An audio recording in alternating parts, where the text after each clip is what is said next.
Ini ambil dalil dulu, data-data dulu. Oke. 1, 2, 3.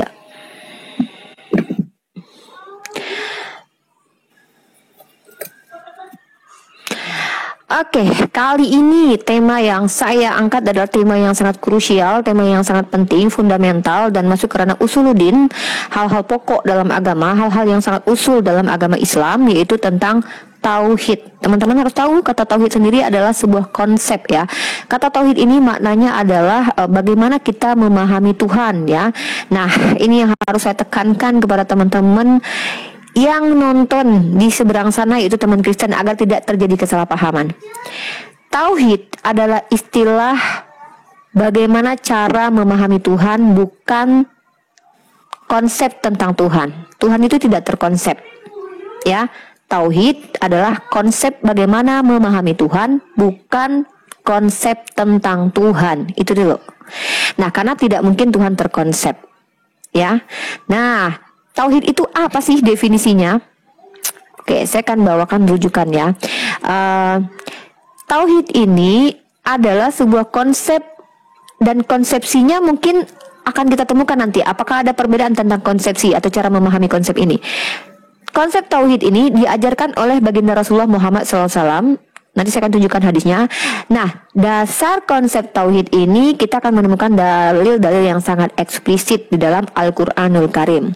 Contoh, kita akan merujuk kepada surat yang termasuk yang pendek yang bisa kita pahami teman-teman, dalam surah Al-Ikhlas ya, di mana Allah mengatakan dirinya itu ahad, yaitu dalam surah Al-Ikhlas, Qul huwallahu ahad.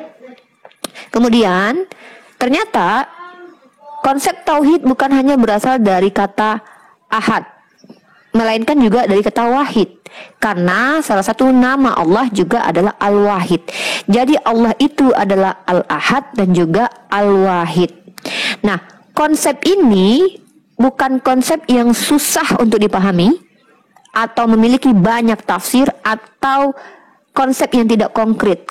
Maksudnya bukan berarti konkret harus termaterikan ya siapa yang kita pahami itu, tetapi konsepnya itu realnya seperti itu, tidak ada tafsir lainnya. Contoh kayak, sorry ya, ini saya kasih contoh. Oh, Allah itu satu, tapi tidak ada seperti itu. Satu-satu dan tidak ada makna-makna ambigu lainnya. Itu yang perlu dipahami dalam ranah memahami tauhid atau konsep tauhid. Kemudian kalau kita lihat arti nama Allah Al-Ahad. Di antara nama Allah, ini saya ambil literasi, saya ambil footnote-nya saja Joseph ya. Kan ini saya sudah rangkumkan dalam satu materi.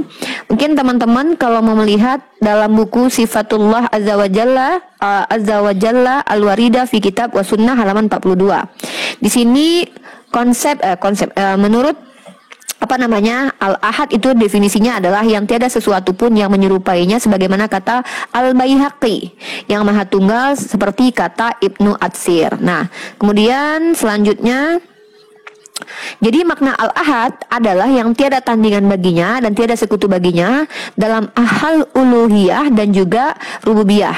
Nah, dalam juga begitu juga dengan sifatnya. Nah, dia maha tunggal dalam rububiyah sehingga tidak sekutu baginya dalam kerajaannya, tidak ada yang dapat melawan dan mengalahkannya. Dia juga maha tunggal dalam zat, nama dan sifat sehingga tidak ada sesuatu pun yang menyerupainya. Nah, kemudian dia juga maha tunggal dalam hal uluhiyah dan tiada satu pun yang berhak diibadahi selain dia. Tidak ada yang berhak mendapatkan ibadah kecuali Allah Subhanahu wa taala. Ini ada saya kutip dalam Ma'rijul Qabul jilid pertama di halaman 136. Nah, kemudian saya langsung ke sumber primer ya. Tadi Al-Qur'an sumber primer dasar dari konsep tauhid. Sekarang kita masuk ke pengajarannya. Siapakah yang mengajarkan tauhid? Saya masuk ke Bentar ya. Oke, mungkin nanti saya kasih dulu biar saya lihatkan ke publik. Waktu saya sudah mau habis teman-teman ya. Pertama, tauhid adalah konsep bagaimana cara memahami Tuhan, bukan tentang Tuhan. Oke. Yang kedua, konsep ini dasarnya eksplisit ayatnya di Al-Quran, berasal dari kata ahad dan juga al-wahid. Tidak mungkin ada tertulis dalam Al-Quran Allah itu tauhid. Kalau Allah tauhid berarti Allah terkonsep. Ya. Nah kemudian apalagi yang mengajarkan konsep ini siapa? Baginda Rasulullah Muhammad SAW dari lisannya langsung mengatakan kata tauhid itu. Nanti saya akan kasih dalilnya. After this ada 2 dalil yang saya temukan teman-teman. Dan kemudian apalagi ya? Memahaminya seperti apa? Nanti akan saya elaborasi di sesi saya selanjutnya. Saya akan memberikan sudut pandang dari Ahlus Sunnah wal Jamaah dan juga manhaj salaf terkait tentang memahami konsep tauhid di dalam Islam ini. Kurang lebih seperti itu Joseph. Terima kasih. Oke, baik. Bentar ya Umi. Live match, oke. Ya, Bismillah wal ibn warahil kudus alilahi wahid. Ya, sebenarnya dalam diskusi kali ini memang tidak ada keseriusan dalam artian kita mengambil sikap tendensius ya, maka kita akan mulai dari penjelasan mengenai Allah Tritunggal. Seringkali teman-teman dari Islam itu selalu menyatakan Tritunggal itu adalah Allah yang 3. Padahal Tritunggal itu sebenarnya sudah dikatakan oleh Santo Agustinus bahwa Tritunggal adalah suatu konsep, bukan memahami Tuhan itu seperti apa, tetapi bagaimana Allah. Makanya Santo Agustinus itu mengatakan di dalam suatu yang dikutip juga dalam Katekismus Gereja Katolik nomor 230 bahwa kalau engkau memahaminya ia bukan lagi Allah. Maka Tritunggal ini adalah konsep kebagaimana Allah dalam kapasitas maksimal dalam manusia. Oke, dalam kekristenan konsep Tritunggal ini bukan baru ada pada saat kekristenan didirikan atau bahkan seperti tuduhan-tuduhan dari oknum-oknum yang mengatasnamakan dia adalah mu'alaf ya, yang mengatakan Tritunggal baru ada pada saat Konsili Nikea. Sebenarnya tidak. Tritunggal itu ada bahkan dalam Perjanjian Lama dan Perjanjian Baru. Mungkin nanti kita akan ke ranah situ ketika sudah menyelesaikan prolog atau mungkin pembukaannya buat statement clearing aja. Nah, kalau kita melihat dalam hakikat Allah Tritunggal Maha Kudus ini berbicara tentang Allah yang esa. Kita tidak pernah menyembah Allah yang 3. Nah, hanya kita ambil dalam suatu kalimat bahwa Yesus yang adalah pribadi kedua dalam Allah Tritunggal itu dikatakan aku dan Bapa adalah satu. Satu dalam hakikat. Maka kata Tritunggal yang meskipun dikeluarkan oleh Tertullianus yang dianggap oleh teman-teman Islam itu kafir, keluar dari kekristenan, tetapi konsepnya kemudian setelah komitmen konsisten oleh bapak-bapak gereja ditekankan bahwa Allah Tritunggal, Bapa, Putra dan Roh Kudus adalah 3 pribadi dalam satu hakikat. Yang artinya una substantia tres persona diserentiam et separati. Nah ini sebenarnya agak unik ya, karena di dalam kepercayaan teman-teman Islam sendiri juga ada semacam kata-kata tri ini, meskipun memang berbeda. Trinitas ini adalah 3 dalam kesatuan, sementara dalam Islam itu ada namanya trilogi tauhid atau tri tauhid. Yang tadi Uni sempat katakan itu ada uluhiyah, rububiyah, dan sebenarnya ada satu lagi asma wa sifat ya. Itu adalah tri tauhid dan Tritunggal. Nah sebenarnya kalau kita memahami kata-kata Tritunggal ini ada di dalam bagaimana Yohanes itu menuliskan dalam Injilnya, Yohanes 1 ayat 1, pada mulanya adalah firman, firman itu bersama-sama dengan Allah dan firman itu adalah Allah. Maka ini adalah satu konsep yang kita memandang ini sebagai pribadi kedua dalam Allah Tritunggal, yaitu firman Allah yang kemudian kita pahami menjadi daging, yaitu Yesus Kristus. Firman Allah atau konsep hologos ini dipahami oleh teman-teman Kristen atau teman-teman secara general ini adalah akal budi Allah, hikmat dan kebijaksanaan Allah. Dimana kalau kita melihat dalam Perjanjian Lama bahwa sudah ada keyakinan tentang Tritunggal itu. Seperti di dalam Mazmur 33 ayat 6 yang menyatakan oleh firman Tuhan langit telah dijadikan, oleh napas dari mulutnya segala tentaranya. Maka Yesus yang hakikatnya adalah firman Allah ini adalah pencipta langit dan bumi juga. Seperti yang dikutip dalam Yohanes 1 ayat 3. Segala sesuatu dijadikan oleh dia dan tanpa dia segala sesuatu yang dijadikan tidak akan jadi dari yang telah dijadikan. Maka ini suatu konsep yang memang tadi saya katakan, saya sudah statement bahwa konsep Tritunggal bukan baru ada pada saat Konsili Nikea, bahkan dalam Perjanjian Lama sudah ada. Nanti kita akan bawa dari Targum ya, dari beberapa Targum. Kemudian juga di dalam Perjanjian Baru, Yesus juga pernah berkata di dalam Yohanes 11 ayat 27, semua telah diserahkan kepadaku oleh Bapakku dan tidak seorang pun mengenal anak selain Bapa dan tidak seorang pun mengenal Bapa selain anak dan orang yang kepadanya anak itu berkenan menyatakannya. Nah ini adalah suatu konsep pengenalan diri Allah. Dalam Perjanjian Lama Allah memperkenalkan dirinya melalui perantara nabi-nabi, maka pada zaman akhir ini seperti yang terkutip dalam Ibrani 1 ayat 3, Allah menyatakan dirinya melalui perantaran anaknya yang telah ia tetapkan sebagai ahli waris segala sesuatu, yaitu Yesus Kristus. Dan ini sebenarnya nanti kita akan komparasikan dengan Islam, bagaimana Allah itu memperkenalkan dirinya yang adalah wahdatul wujud, memperkenalkan dirinya yang adalah goibul guyub kepada salah satu entitas yang nanti kita akan pertanyakan kepada Uni Rifa mungkin ya. Dan ini adalah konsep yang menyatakan bahwa Yesus itu ada bersama dengan Allah dan sehakikat dengan Allah, dan dia adalah pantulan cermit dari Allah Bapa yang tidak terlihat. Makanya dalam Yohanes 1:18 dikatakan tidak seorang pun pernah melihat Allah, tetapi anak tunggal Allah yang ada di pangkuan Bapa dialah yang menyatakannya. Kalau konsep Tritunggal ini tidak dapat dipisahkan. Kenapa? Sekalipun ada orang di luar sana yang menyatakan kalau Yesus adalah firman Allah menjadi manusia, harusnya firman itu tidak ada di dalam diri Allah. Ini adalah salah. Kenapa? Karena seperti pandangan dari Ahlussunnah wal Jamaah bahwa kalam Allah ketika menjadi Al-Quran itu tidak terpisah dari Allah. Itu nanti kita akan tampilkan lagi buktinya. Sekian dari saya mengenai Tritunggal. Mohon maaf ya, silakan dilanjutkan. Oke, kecewa ya. Saya berusaha tadi untuk membahas agama saya saja, tapi Joseph sepertinya menginginkan lebih dari itu karena dia sudah mulai menyinggung Al-Quran. Padahal saya tidak sama sekali menyinggung Bible tadi, tapi nggak apa-apa. Saya suka sebenarnya hal ini ya. Baik, kita langsung saja tanding ulang. Oke. Ini baru nih ya. Kalau prolog itu sebenarnya agama kita aja sih. Oke, Joseph membawa mencoba saya menangkap ada coba mencari remis dengan mengatakan kalam Allah segala macam. Nanti saya akan bahas itu. Tapi saya lebih ingin teman-teman tahu. Saya membuat statement bahwa kalau dalam Trinitas kebagaimanaan Allah, maka Joseph secara terang-terangan telah mengatakan bahwa yang terkonsep di sini adalah Tuhannya. Trinitas adalah Tuhan yang terkonsep, bukan bagaimana cara memahami Tuhan, bukan. Tauhid bagaimana cara memahami Allah. Tauhid uluhiyah, tauhid rububiyah, tidak ada yang mengatakan bahwa uluhiyah adalah rububiyah dan sifat itu adalah satu pribadi, tiga pribadi yang berbeda, sementara mereka sama-sama Allah. Inilah kenapa bahasa Indonesia itu harus dipahami secara benar. Kalau sifat Allah, katakan sifat Allah, jangan katakan sifat Allah adalah Allah. Ujung-ujungnya nanti apa? Idung Rifa adalah Rifa. Jangan katakan seperti itu. Umat Islam itu secara dalil sangat-sangat eksplisit. Mari kita bahas tentang kalam Allah nanti kita akan bahas di situ ya. Nah, kalau menurut Joseph bahwasanya ajaran Perjanjian Lama sudah ada konsep tauhid, orang yang paling pertama sekali yang memahaminya itu adalah Bani Israel. Konsep Trinitas sendiri saya menemukan sebuah data teman-teman ya. Ini data yang harus saya tunjukkan dari Katolisitas sendiri. Bentar ya. Oke, teman-teman, mungkin minta waktu sedikit ya. Oke. Mana dia ya? Mana dulu aku lupa menggasi warna. Oke, kita kasih dulu data tentang tauhid ajaran Nabi Muhammad SAW dulu ya. Bentar, teman-teman ya. Oke, sabar. Data aku terlalu banyak, guys.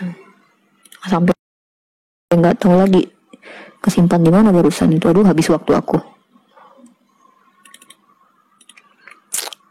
Oke, galeri SS, mana tadi SS-nya? Nah, ini dia. Oke, ini ya. Jadi kata tauhid itu adalah pengajaran dari Nabi Muhammad SAW, bukan sesuatu yang ada muncul di abad ketiga ya guys. Tapi diklaim ada di Perjanjian Lama, padahal secara eksplisit tidak ada ya. Mari kita bahas ini. Nabi Muhammad di sini mengumumkan ya. Maka Abu Dzar berkata, demi zat yang jiwaku berada di tangannya, sungguh aku akan umumkan kalimat tauhid. Satu dalil ya tentang kalimat tauhid. Yang kedua, artinya kalimat tauhid itu tidak hadir ketika Rasulullah sudah wafat, tapi di tangan Rasulullah, di lisan Rasulullah lah kata tauhid itu diajarkan. Bagaimana dengan Trinitas? Siapa yang pertama sekali mengajarkan Trinitas? Nanti Joseph tolong dijelaskan ya. Kalau dikatakan bahwa Mazmur itu asumsi teologi dari Kristen yang mengutip kitab Perjanjian Lama dengan mengatakan Trinitas ada, karena Trinitas itu bukan produk Alkitab ya. Nah, mari kita lihat. Kalau kita lihat di sini Rasulullah SAW dalam hadis sahih ya, para ulama mengatakan hadis ini sahih. Di sini Nabi Muhammad lagi-lagi mengajarkan mentauhidkan Allah, ya. Di sini tad'uhum ila ayyuhadu wallah ya. Ayyuhadullah. Di sini kita diperintahkan mentauhidkan Allah, ya. Itu satu. Nah, sekarang kita bahas tentang definisi kata tauhid dalam perspektif Islam, bahwa artinya satu, tunggal, tidak ada definisi lainnya. Kalau kita bicara bahwa Allah memiliki sifat, Allah memiliki kehendak, itu bukan berarti kehendak adalah Allah. Jangan gunakan konsep-konsep wahdatul wujud yang tidak pernah diajarkan baginda Rasulullah Muhammad SAW, dan jangan paksakan ketika ada konsep tentang wahdatul wujud sekalipun lalu dikatakan itu mengeneralisir adalah paham semua umat Islam memahami bahwa Allah itu adalah seperti konsep wahdatul wujud, bahwa semua ini adalah penjewantahan Allah. Ya, kami umat Islam ini merujuk kepada ijma para ulama. Nah, dan juga apa yang Nabi ajarkan. Kalau tidak ada Nabi mengajarkan, kalau ada orang yang memiliki konsep itu bisa jadi diterima, tetapi konsepsinya tentu harus diluruskan. Jangan sampai disamakan dengan konsep Tritunggal yang ada di zaman di abad ketiga diberikan oleh Tertullianus. Nanti saya kasih jurnalnya, saya punya data itu. Nah, kemudian teman-teman juga harus paham ya. Penekanan saya di sini adalah saya mencoba menjelaskan apakah tauhid ini adalah ajaran yang dari Nabi Muhammad. Siapa yang membawa ajaran ini? Saya buktikan bahwa ini baginda Rasulullah dalam sahih, dalam kitab Imam Bukhari ya, bahwa di sini dinyatakan bahwa tauhid itu sudah diajarkan Nabi Muhammad. Sementara Yesus pernah tidak mengajarkan Tritunggal. Itu kita merujuk dulu, benar nggak ajaran ini pondasinya berasal dari sumber ring satu kita? Kalau kami umat Islam bisa tunjukkan, saya tunjukkan 3 dalil tentang Rasulullah mengajarkan tauhid itu ya, bukan sesuatu yang diada-adakan 300 tahun setelah Rasulullah wafat kemudian, apakah tauhid itu adalah konsep yang muncul dalam Al-Quran? Dasarnya eksplisit di Al-Quran dari kata ahad dan juga kata al-wahid. Interpretasinya tidak bermacam-macam, tidak ribet, tidak berpolemik, bahkan tidak terpecah-pecah menjadi ribuan denom tentang memahami tentang tauhid ini ya. Nah, kalau kita bicara tentang bidat, maka kita kembali kepada ijma para ulama yang memiliki dasar. Kalau ada satu golongan yang memiliki pemahaman yang berbeda tentang tauhid, maka kita lihat dasarnya apa. Ketika mereka berkata tauhid, perspektif mereka berbeda dengan tauhid perspektif para ulama yang telah membuatkan ijma bahwa tidak ada perbedaan antara ulama manapun terkait tentang pemahaman tauhid. Saya akan kasih data. Joseph jangan kencang-kencang bicara, biasa dapat tangkap poin ya, karena kita masih banyak waktu sebenarnya. Jadi pelan-pelan saja. Saya masih tetap di penegasan di bagaimana cara memahami tauhid, dari siapa pengajaran tauhid, dan landasannya apa ajaran tauhid itu. Nah, tadi Joseph sudah membawa beberapa dalil, dan saya mohon nanti pertanyaan-pertanyaan tentang dalil itu lebih ditekankan nomor ayatnya, dan saya juga akan tunjukkan hadis yang saya bawa biar kita bisa mengkritisi ayat atau hadis yang kita bawa. Oke? Tadi saya sempat catat tuh Mazmur 6:33, benar nggak? Mazmur 6:33. Ini dulu, tanding ulang, bentar. Bentar, sebelum Joseph kan ngomong cepet tuh, saya harus ini dulu. Ini juga dari tadi ngomong cepet, tapi saya nggak protes, tapi nggak apa-apa lah. Enggak, tapi poin saya jelas, agama saya yang saya bahas gitu loh. Kalau Joseph sudah mulai agak tipis-tipis ya, karena saya pikir kita tidak berdebat, tapi nggak apa-apa. Kalau Joseph lebih suka debat, Uni juga suka gitu. Silakan.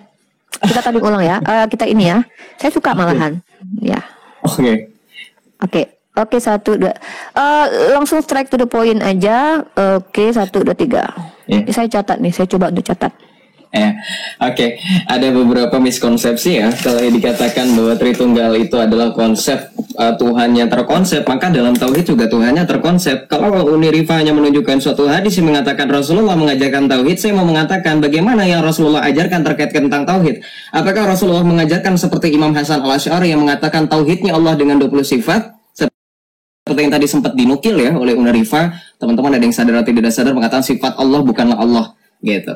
Kemudian apakah Rasulullah mengajarkan tauhid yang dikemukakan oleh Ibnu Taimiyah yang ada 3 itu, 3 tauhid itu, yaitu tauhidnya Salafi yang dituduh oleh Wahabi itu sebagian besar Ahlussunnah wal Jamaah, yaitu tauhid rububiyah, tauhid uluhiyah, dan tauhid asma wa sifat. Mana yang Rasulullah ajarkan?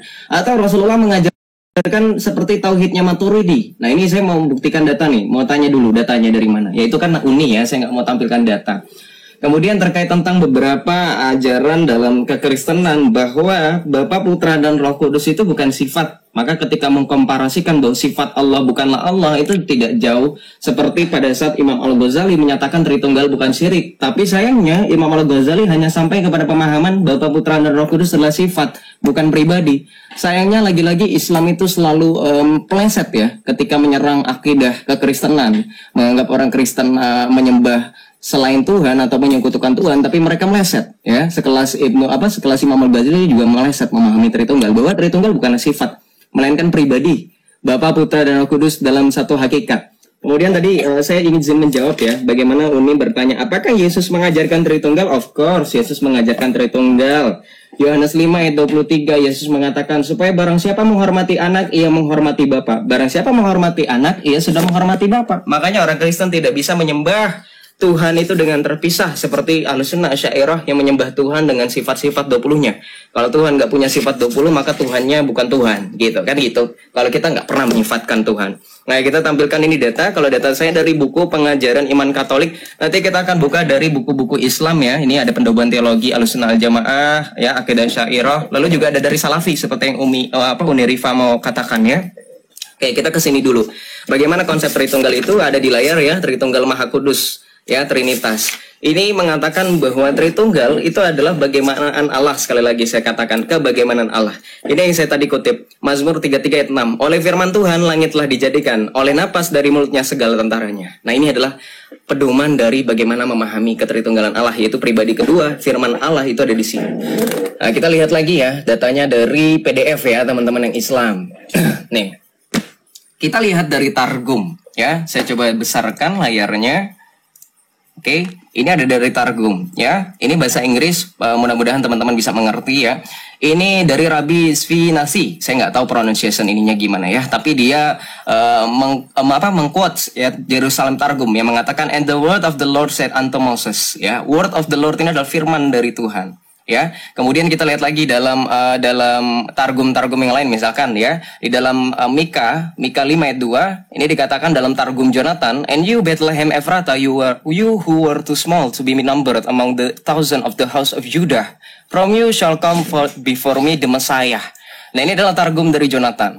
Kemudian dalam Targum Neofiti yang pertama dalam kejadian pasal 1 dikatakan from the beginning by means of the firstborn son, ya, firstborn son. Ini artinya firman yang keluar dari dalam diri Allah. Apakah ada kesenambungan dalam perjanjian baru? Ada. Kita lihat di sini. Ya, dari buku yang saya juga katakan di sini ada dalam nih, ya. Nih. Mana ini? Ya, 8:42 ya. Kata Yesus kepada mereka, jikalau Allah adalah Bapamu, kamu akan mengasihi aku sebab aku keluar dan datang dari Allah. Dan aku datang bukan atas kehendakku sendiri, melainkan Dialah yang mengutus aku. Clear? Ya, Targum Neofiti mengatakan the firstborn son. Ini mengatakan Yesus mengatakan dia datang dan keluar dari Allah. Makanya dalam pengakuan iman rasuli kami dikatakan bahwa Yesus firman Allah itu dilahirkan oleh Bapa sebelum segala abad. Nah, kata dilahirkan itu menekankan bahwa firman itu berasal dari diri Allah, bukan berarti Allahnya ngelahirin seperti wanita gitu ya. Kemudian tadi Allah sifat dan kehendak. Saya mau nanya, kehendak Allah bukanlah Allah itu pemahaman dari mana, Uni? Saya minta itu kehendak Allah bukanlah Allah, ini pemahaman dari ulama mana? Saya mau tanya nanti ya. Silakan dijawab. Jadi kalau misalkan tadi konsep Trinitas itu berbeda dengan Islam, of course berbeda. Kenapa? Tritunggal itu konsisten. Ya, kalau misalkan terpecah denominasi, Uni harus mengerti ribuan denominasi itu terpecah itu memahami Trinitas, dan terpecahnya mereka bukan terkait tentang konsep kebagaimana Tuhan, tetapi penafsiran atau interpretasi mereka terhadap Alkitab. Sama seperti dalam Islam memahami Al-Quran yang satu itu berbeda-beda. Makanya melahirkan aliran-aliran berbeda dalam Islam. Jahmiyah, Qadariyah, ya Jabariyah, seperti itu. Terima kasih, silakan dilanjutkan. Oke, baik, ada beberapa. Oke, saya kembalikan lihat data saya. Oke.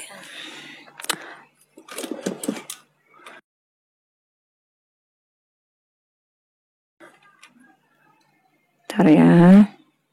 Sebelumnya saya liatin data dulu ya, biar kita baca. Oke, tanding.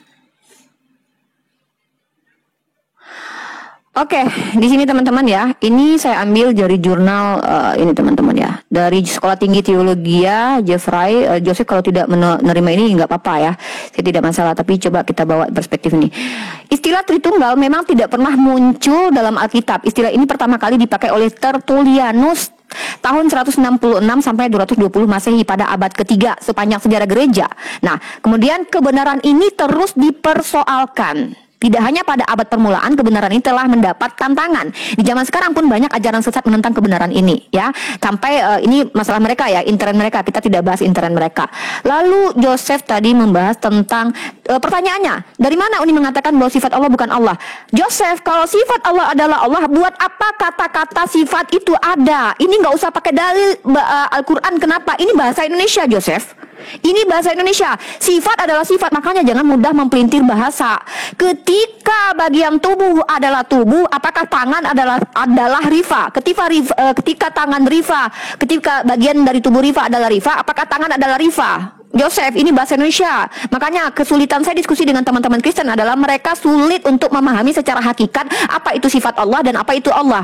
Allah memiliki sifat, sementara sifat Allah bukan Allah. Karena sifat Allah ya sifat Allah gitu loh. Sifat Allah itu berkata-kata. Apakah berkata-kata adalah Allah? Ini kan lucu nih teman-teman kita. Apakah mengasihi adalah Allah? Mengasihi adalah sifat. Jadi tolong jangan diperkodok bahasa Indonesia deh ya. Minta dalil lagi di Al-Quran itu bahasa Indonesia coy ya. Astagfirullah, masa saya harus jadi anak guru PAUD ngajarin Joseph, kan nggak mungkin dong. Ya, itu satu. Yang kedua, Trinitas. Saya bertanya kepada Joseph di Perjanjian Lama, lalu Anda mengatakan bahwa ada rabi kok yang mengatakan bahwa segala sesuatu itu yang keluar dari Allah. Bukankah di kitab Anda tertulis segala sesuatu memang dari Tuhan? Emang dari Lucifer apa? Segala sesuatu memang dari Tuhan. Bahkan saya bisa menunjukkan nanti, saya dulu tentang dilahirkan. Bumi itu dalam kitab Mazmur juga dilahirkan. Nih, nanti dalilnya saya kasih ya teman-teman ya. Pak aku ayat berapa? Oke, utang nanti aku bentar lagi ya sesi kedua. Ini karena aku nggak sampai ke situ sebenarnya tadi. Nih dilahirkan ya, karena dia bawa dilahirkan. Nah, jadi dilahirkan itu juga diberikan ke bumi gitu. Apakah bumi adalah diperanakan Tuhan lalu jadi Tuhan gitu kan? Istilah-istilah seperti kayak anak Allah. Nah, maksud di sini ketika kalian memahami konsep Tritunggal ini, tolong tunjukkan siapa yang mengajarkan pertama sekali. Itu poin saya. Ring satunya ada nggak ngajarin tentang Tritunggal ini? Saya tunjukin Nabi Muhammad mengajarkan tauhid. Tentang konsep ini Nabi Muhammad telah ajarkan. Konsepsinya nanti maka kami merujuk kepada jumhur ulama yang tidak bersalahan tentang konsep tauhid. Coba tunjuk di mana orang-orang yang berbeda pandangan yang krusial tentang tauhid. Saya kasih data lagi nih ya. Nih saya kasih dari data NU dah. Nah, NU nih. Mana nih? Aduh. Mana ya sebagai Nah, ini nih. Ingat ya teman-teman ya, Joseph mengatakan bahwa tauhid itu tentang konsep tentang Allah, bukan, tapi tentang bagaimana memahami Allah, bagaimana kita mentuhankan Tuhan kita, ya, mentauhidkan Allah ya. Makanya tauhid rububiyah itu kita tidak menyatakan bahwa Allah itu entitas yang ada lain rububiyahnya secara zatnya itu ada yang lain yang sama dengan Dia, tidak mempersekutukannya. Dan uluhiyah itu kita tidak mempersekutukan penyembahan kepada Dia. Jadi bukan tentang Allah. Kalau Joseph terang-terangan mengatakan Trinitas itu adalah kebagaimanaan Allah. Allah Bapa, Allah Putra, Allah Roh Kudus itu adalah Trinitas karena satu kealahan tapi tiga pribadi. Itu Tuhannya yang terkonsep. Nah, tauhid bukan Tuhan yang terkonsep, tapi bagaimana cara memahami Tuhan yang diajarkan dalam Al-Quran. Allah perintahkan. Nah, ini ini NU ya, NU online. Aduh, saya lupa lagi untuk ini. Bentar. Pada artikel sebelumnya yang berjudul agenda di balik pembagian tiga macam tauhid ala Ibnu Taimiyah, penulis telah memaparkan apa dan bagaimana dimaksud dengan ketiga pembagian ini sehingga tak perlu diulang di sini. Kali ini penulis akan mengkaji masalah pembedaan tegas. Mana ini? Meskipun secara bahasa ini sorry Joseph ya. Harusnya kita bisa pause nih karena ini lupa ngasih centang yang penting, poin pentingnya. Nah, jadi ini ya. Nah, rububiyah ya, kita bahas yang rububiyah dulu. Nah, ini nih dalilnya nih ya, bentar. Ini dalam Ibnu Jarir At-Tabari, tafsir At-Tabari ya. Orang Arab jahiliyah mengakui keesaan Allah, tetapi mereka menyekutukannya dalam hal ibadah. Ini bukan tentang Allah, hal ibadah, uluhiyah, penyembahan kepada Allah. Bukan. Nah, bukan berarti Allah terkonsep menjadi menjadi sebuah konsep. Tidak ada seperti itu ya. Bahwa bagaimana cara kami memahami Allah, mentuhankan Allah, menyembah kepada Allah, itu yang terkonsep. Itu satu poin saya. Sebentar. Apalagi ya si Joseph bilang tadi ya. Ya di dalam kitab Perjanjian Lama tadi ya teman-teman. Berarti aku mau nunjukin bahwa di dalam kitab Mazmur bumi juga diperanakan teman-teman. Saya nggak tahu kalau Joseph mau mengatakan bumi juga adalah anak Tuhan ya. Oke. Oh iya, habis waktunya ya. Ntar aku catat deh Joseph. Pernah pakai HP, jadi catat tuh. Ya nggak apa-apa, kita beda. Saya catatnya pakai handphone, bukan nggak ada alasan. Ini jangan cepet-cepet dong. Nggak usah mengkritisi saya bikinnya di handphone karena apa? Saya buka dalil menunjukkan mengcounter sama perkataan Yosef tentang anak diperanakan. Bentar dulu, diperanakan. Datanya ada di Mazmur. Ini kan waktu saya. Belum kan belum diulang. Bentar dulu Joseph, ada 3 poin yang blunder Joseph tadi tentang diperanakan segala sesuatu dari Allah. Aku belum kasih dalil. Oke, itu targum tadi ya, sesuatu dari Allah. Oke, udah 3 poin. Nah, udah mengkerucut di 3 poin ini. Ayo 1, 2, 3. Tambah lagi si Joseph nanti ini biar aku kasih data kamu nanti. Ya. Accept. Kok nggak bisa dipecat? Nah, oke. Oke. Ya, Masya Allah ya. Alhamdulillahirrabbilalamin, jazakumullah khairan katsir ya. Kalau Uni tadi mengatakan NU online itu sebagai sumbernya, maka kita lihat di sini apa yang ditampilkan NU online. Ini sebenarnya kan tadi teman-teman sempat melihat apa yang dikatakan oleh NU online di sini ya kan. Tadi sempat teman-teman lihat ada boldnya, ada tulisan boldnya ini, makanya saya penasaran ya. Tulisan boldnya di sini agenda dibalik pembagian 3 macam tauhid ala Ibnu Taimiyah. Wah, sebenarnya kalau Uni pakai data ini Uni bunuh diri nih. Kenapa? Di sini dikatakan, kita baca set ini nggak usah, ini penjelasan Uni tadi. Nah, di sini jelas ya. Yang menjadi objek sesungguhnya dari pembagian tauhid ini tak sesederhana itu, tetapi ada agenda tersembunyi di balik klasifikasi ini, yakni yang pertama, mengklaim bahwa mayoritas manusia bahkan seluruhnya sudah mengakui bahwa Allah adalah satu-satunya pencipta dan pengurus alam semesta, dan ini ditentang oleh Ahlussunnah wal Jamaah. Kemudian yang kedua, menuduh bahwa mayoritas ulama ahli kalam dan tasawuf, bahkan mayoritas kaum muslimin masih belum tauhid, dalam arti mereka masih belum menyerukan untuk menyembah Allah saja. Mereka dituduh masih dalam level yang sama dengan kaum musyrik di seluruh dunia, sebab mengabaikan apa yang mereka sebut sebagai tauhid uluhiyah yang menjadi misi para rasul. Yang ketiga, mempropagandakan bahwa lawan-lawan Ibnu Taimiyah dan para pengikutnya belumlah mengimani seluruh nama dan sifat-sifat Allah sebagaimana termaktub dalam Al-Quran dan hadis. Jadi intinya ketika Uni bawa data ini NU online loh, NU online itu aswaja. Hati-hati. Dia justru mengkritisi pandangan dari tauhidnya Wahabi, tauhidnya Salafi.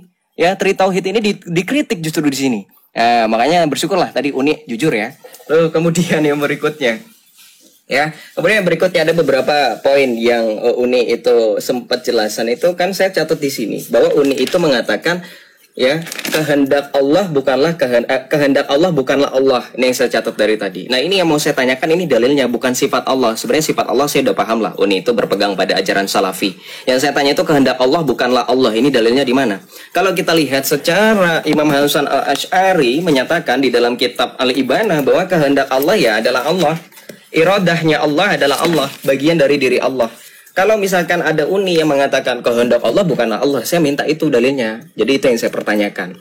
Kemudian yang kedua, permasalahannya tadi Uni berkata, mana ring 1 mengajarkan Tritunggal? Ring 1 itu kita sebut Yesus Kristus ya, dan para rasul. Nah, ini sebenarnya sudah sering ya. Ini adalah ayat andalan bagi teman-teman Kristen ketika mempelajari mengenai amanat agung dan juga ketritunggalan Allah. Di sini dikatakan di dalam Matius 28 ayat 19 sampai 20. Ini perikopnya pengutusan murid-murid, kita baca.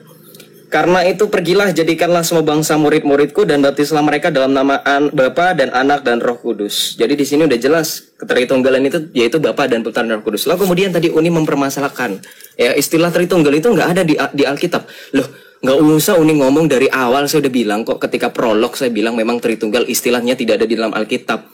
Meskipun dinyatakan oleh Tertullianus, bukan berarti ajaran tersebut dikonsepkan oleh Tertullianus. Tertullianus hanya menggunakan istilah. Sama seperti Rasulullah yang tadi Uni belum jawab nih pertanyaannya. Rasulullah mengatakan dia mewartakan tauhid. Tauhid versi mana yang diajarkan oleh Rasulullah? Apakah tauhidnya orang Salafi Wahabi? Ya, tauhid uluhiyah, tauhid rububiyah, tauhid asma sifat, ataukah tauhidnya versi Ahlussunnah wal Jamaah yang menyatakan Allah yang satu zat dengan 20 sifat, atau tauhid versi lain? Itu yang belum dijawab sama Uni dari tadi. Ya, jadi kalau misalkan kita lihat lagi, sebenarnya ada lagi nggak ayat-ayatnya di dalam Injil bahwa Yesus itu mengajarkan tentang Tritunggal? Ya, sekali lagi kalau masalah istilah itu nggak bakalan ada mengatakan aku mengajarkan Tritunggal, enggak. Tetapi tentang bagaimana Tritunggal itu bisa. Ya, makanya tadi saya sempat menjawab dengan Yohanes 5 ayat 23. Di sini dikatakan apa? Supaya semua orang menghormati anak sama seperti mereka menghormati Bapa. Siapa yang tidak ada menghormati anak, ia juga tidak menghormati Bapa yang mengutus dia. Artinya apa? Ketika kita menyembah, menghormati Yesus yang adalah firman yang keluar dari Bapa, maka otomatis kita menyembah Sang Bapa karena mereka dalam satu hakikat. Sama seperti analoginya.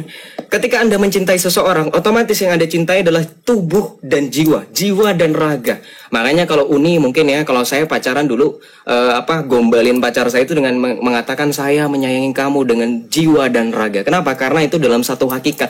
Sama dalam Tritunggal ini. Sang Firman dan Bapa dalam satu hakikat. Makanya mereka tidak terpisahkan. Nah, lagi ya, kita ambil lagi dalam Yohanes 8 ayat 42. Di sini dikatakan oleh Tuhan Yesus nih. Jikalau Allah adalah Bapamu, kamu akan mengasihi aku, sebab aku datang dari Allah. Ya, Yesus itu berasal dari Allah. Dia adalah firman yang keluar dari Bapa. Nah, oke. Ya, jadi kalau misalkan ada pertanyaan-pertanyaan seputar tentang kekristenan, saya coba menjawab semampu saya berdasarkan dalil dan juga data. Yang saya pertanyakan itu tadi, ada beberapa pertanyaan yang di sesi pertama belum terjawab, sesi kedua belum terjawab juga. Mudah-mudahan sesi ketiga menjawab oleh Uni. Thank you. Silakan dilanjut. Tentang Ahlus Sunnah wal Jamaah. Oke, teman-teman, kita mulai. Switch keyboard ya. Saya menjawab dulu, teman-teman. Oke, teman-teman, saya bawa jurnal aja ya, teman-teman ya. Jurnal Tauhid Ibnu Taimiyah dan Tauhid. Nah, ini judulnya ya, teman-teman. Nanti akan saya kasih penutup kesimpulan. Tauhid Ahlussunnah wal Jamaah antara Imam Al-Asy'ari dan Imam Ibnu Taimiyah. Apa penutupnya, teman-teman ya? Nih teman-teman baca ini di sini teman-teman ya. Nih jurnalnya ya. Nah, ini. Oke teman-teman, namun demikian di luar itu sejatinya terdapat beberapa poin yang disepakati oleh keduanya dalam persoalan tauhid. Di antaranya secara umum keduanya sepakat mengimani semua berita yang datangnya dari Al-Quran dan hadis yang mendeskripsikan sifat Allah Subhanahu wa taala. Ini penting untuk diketahui sebab tanpa hal itu berimplikasi pada penyamaan Allah Subhanahu wa taala pada makhluk. Keduanya juga sepakat bahwa Allah Subhanahu wa taala Maha Esa. Tidak ada yang menyerupainya dalam sifatnya dan namanya, tidak ada yang membantunya dalam mencipta dan mengatur seluruh makhluk. Hal yang sangat fundamental bagi Ibnu Taimiyah dan juga Maturidi dan segala macam itu tidak berbeda ya. Kalaupun dia membawa sebuah konsep, masalahnya adalah ini dikatakan di sini, ulang lagi di sini ya. Keduanya sepakat bahwa Allah itu Maha Esa. Bagaimana dengan kekristenan? Kekristenan mengatakan bahwa Tuhannya itu satu dalam apa? Mari kita lihat. Di dalam Katolik nih teman-teman ya. Nih teman-teman, saya buka data Katolik karena si Joseph adalah orang Katolik. Bagaimana dengan pemahaman Tritunggal itu? Nah, jadi lihat ya teman-teman ya. Di sini Bapak Gereja nih, Santo Paus Clement dari Roma. Tahun 88 sampai 9. Bukankah kita mempunyai satu Tuhan dan satu Kristus dan satu Roh Kudus yang melimpahkan rahmatnya kepada kita? Santo Clement. Ini satu Tuhan, ya. Satu Tuhan, satu Kristus, satu Roh Kudus. Itu apanya itu yang satu? Apanya yang tiga nih? Nih, satu Tuhan, satu Kristus nih. Santo Ignatius membandingkan jemaat dengan batu yang disusun untuk membangun bait Allah Bapa yang diangkat ke atas oleh katrol Yesus Kristus, yaitu yang disalibnya. Ini apakah bisa dikatakan Yesus adalah sifatnya Tuhannya Bapa? Kalau memang iya berarti tadi apa tadi gambaran atau apa menurut siapa? Apa bayangan atau pantulan apa tadi bahasa si Joseph tadi lupa saya. Ketika dia membawa kalam Allah dan sifat Allah dan kehendak Allah, dia mengatakan bahwa kehendak Allah adalah Allah dan dia membawa siapa tadi imam apa aku lupa. Nah, ini aku tuliskan nih. Apa kata? Bahkan dia sendiri mengatakan tauhid yang dibawakan sama dia adalah sifat apa tadi kalam Allah itu sebagian katanya. Sebagian kata dia. Apa kata dia itu? Apa? Si Joseph bilang apa? Ulang lagi Joseph yang imam yang kamu bawa tadi. Kamu cepet-cepet sih. Nama imamnya siapa tadi buku yang kamu bawa tadi? Oh, sorry aku mute. Imam Hasan Al-Asy'ari. Apa kata dia? Apa coba kutipkan. Aku nggak lihat soalnya apanya. Apa kutipannya? Pernyataan dia tentang sifat Allah adalah Allah. Oh, ini nggak tahu dalam akidah Ahlussunnah wal Jamaah. Ya nggak, saya minta datanya tadi itu diulangi baca kutipannya. Imam Hasan Al-Asy'ari mengkonsepkan tauhid itu Allah dengan satu zat dan 20 sifat. Saya tanya, tadi kan kamu bilang kamu seolah memframing bahwa mengatakan bahwa sifat Allah adalah Allah gitu loh, dan Imam Asy'ari mengatakan seperti itu di kutipannya. Kutipannya. Sorry ya, nggak apa-apa waktu saya dipakai. Di pause aja dulu. Nah, apa kata si Joseph? Ya, ini aku catat Joseph. Iradah Allah adalah bagian dari Allah. Iya. Ya, bagian dari Allah, bukan Allah. Nah, ingat ya, bagian dari Allah Joseph. Tangan Unirifa adalah bagian Unirifa. Apakah tangan adalah Unirifa? Ini bahasa Indonesia, Joseph. Ini bahasa Indonesia. Inilah kenapa kalian itu salah dalam memahami banyak kata, karena kalian tidak mengerti hal-hal yang sangat hakikat. Ya.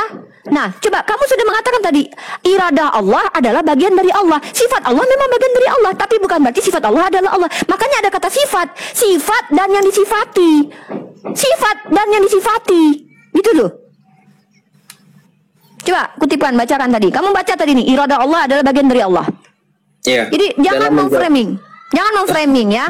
Jadi jangan mengatakan bahwa mata Uni Rifa adalah bagian dari Uni Rifa, bukan mata Rifa adalah Rifa. Tolong, ini bahasa Indonesia loh Joseph. Masa hal ini pun harus Uni ajarkan ke Joseph? Nah, kemudian Joseph mengatakan bahwa firman Allah itu lahir dari Allah. Kamu baca dalam kitab Mazmur ya. Kamu bawa Tritunggal tadi ya di dalam kitab Mazmur. Kamu baca dalam kitab Mazmur pasal 90 nomor 2. Kalau seandainya segala sesuatu yang diperanakkan dan dilahirkan itu adalah Tuhan, kamu harus menuhankan gunung-gunung dan bumi. Sebelum gunung-gunung dilahirkan dan bumi dan dunia diperanakkan, bahkan dari selama-lamanya sampai selama-lamanya, engkaulah Allah. Siapa yang memperanakkan gunung? Siapa yang memperanakkan bumi? Allah yang menciptakan, Tuhan yang menciptakan. Jadi kalau seandainya Yesus diperanakkan, ini sama ketika Tuhan berbicara dalam kitab Mazmur pasal 90 nomor 2, bumi juga diperanakkan. Ya, bukan berarti Tuhan melahirkan bumi jauh keluar bumi lalu bumi jadi Allah, bukan. Ya, bahasa yang inilah. Tolong bahasa Indonesia dipahami dengan baik dan benar gitu ya. Mohon maaf saya harus seperti ini ya. Nah, kemudian apa lagi? Segala sesuatu memang datang dari Tuhan, Joseph. Itu poin saya. Dan itu dalilnya jelas di dalam kitab kamu. Oke, kita lanjut lagi ke bagaimana Trinitas tadi ya teman-teman. Satu, Joseph mengatakan, oh iya, saya mengakui bahwa kata Tritunggal itu tidak ada masalah. Hanya adalah saya sudah menunjukkan jurnal bahwa itu dari Tertullianus. Nah, kalau memang ada Paulus, bahkan Paulus pun tidak mengajarkan Trinitas. Kamu baca 1 Korintus pasal ke-8 ayat 6. Bagi kita hanya ada satu Allah. Aduh, OBS aku berhenti. No.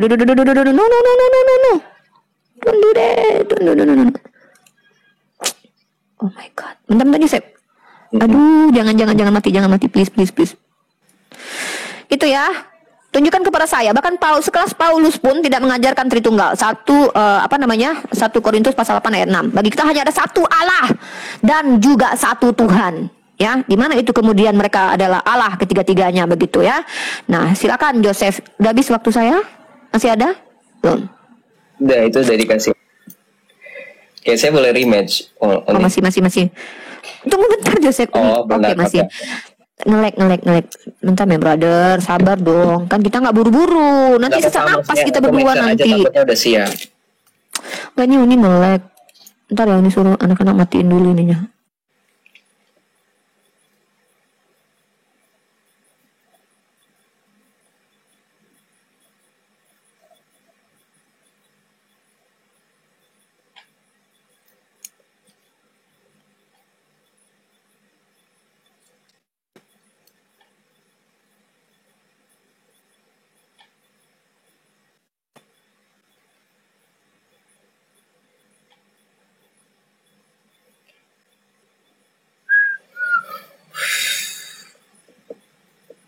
Gak ada suara Uni di aku. Gak ada. Cuman saya ngebaca mulutnya Uni aja.